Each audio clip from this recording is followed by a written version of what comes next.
Thanks. Carl Hulse. Thanks so much, Carl. We appreciate your time. Happy to be here. So for a roundup of the congressional musical chairs that we're talking about, as well as the top political stories of the day, I'm joined now by Princella Smith, Republican strategist, as well as Joy-Ann Reid with the Reid Report. She's also a columnist with the Miami Herald. Ladies, good to have you with me. And Joy-Ann, I want to start with you. Give us your take, the changing of seats, so to speak, of what this means as we're going forward. Is this a stunt or really symbolic?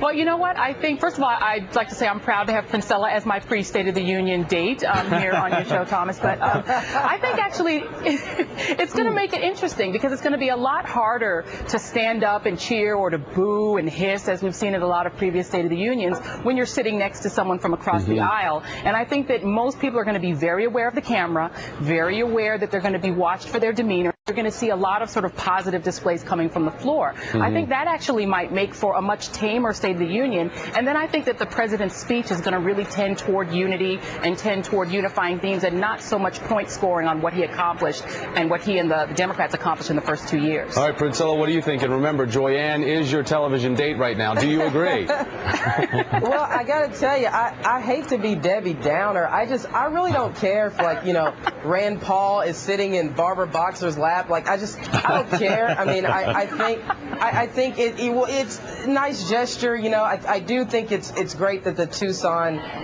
victims, families are going to be there, and obviously as a nation we need to acknowledge that. But I think the real focus needs to be on what President Obama is going to say, because you and I both know that in about a few weeks they're going to be back at it again. The real issue is jobs. Our states don't have the revenue to cover about $700 billion in obligations that we have right now. I think an interesting thing you're going to see come up in the next Congress is there's a rumor that someone in Congress is going to propose a bill that will allow states to file for bankruptcy. This is the kind of stuff that the American people want to hear President Obama talk about. They want to hear about jobs. So I don't care. I don't care who's sitting by who, as long as my cousins in eastern Arkansas can get some jobs out of whatever policies are going to come out. Hey, listen, Princella, I'm hearing you loud and clear. So, Joy-Ann, what do you think with Princella saying this about jobs? Doesn't the president's popularity really matter when it comes to the economy? I mean, has he managed it well, or are we just hitting a natural cycle of an upswing? Well, you know what? I think, first of all, President Obama, for the first 2 years, right, was sort of the green eye-shade president. He had to deal with a crisis environment, and then he had to deal with trying to get through big divisive issues like health care reform. But really now, as we've seen, because of the, I think, president's policies, I think the stimulus, the CBO said, did work, and sort of we've underpinned the economy. Now this is about forward-looking. And I think for the president, he does have to set an agenda that is about what the American people care about, jobs, but also growth. The State of the Union is a national coming together. He has to talk about where we as a country are going forward, not just to create more jobs numerically, but to create a greater sense of unity and to give America back kind of its mojo. We need to be a country that's on the move and that's growing in every conceivable way. If he can communicate that and be big and go big, I think it'll be a successful State of the Union. Princella, we've got Congressman Paul Ryan, who is a GOP rising star, giving the Republican response. And as we've been talking about, we're seeing this blurring of the aisle with these, certain power leaders sitting together. How can Ryan take to the response of this, and how cutting politically can he be in this climate?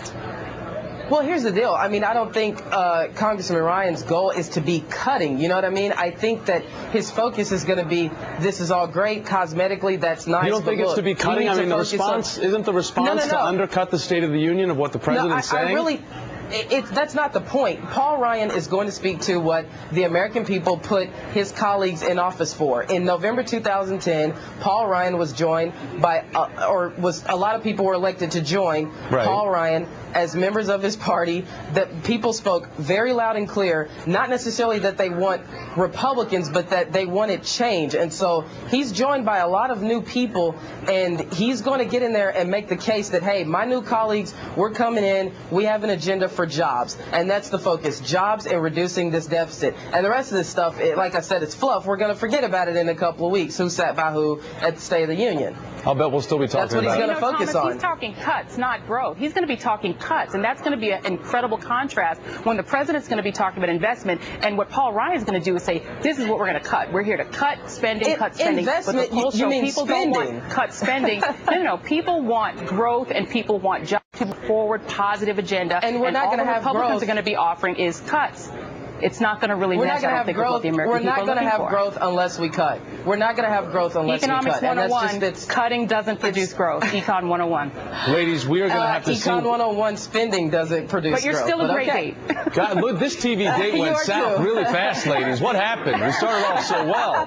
We've broken up. We're breaking up. It's right over. now. All right. I but- still want to be your friend. Can we be All right. friends? On Wednesday, just we're be going to friends, talk yes. about this when we know for sure exactly what both parties had to say with the president after his speech, State of the Union, as well as Representative Ryan. So we'll have you both back. Princella Smith and Thank you. Joyanne Great. Reed, thank you both. And also stay with MSNBC leading up to and following the State of the Union address tomorrow night.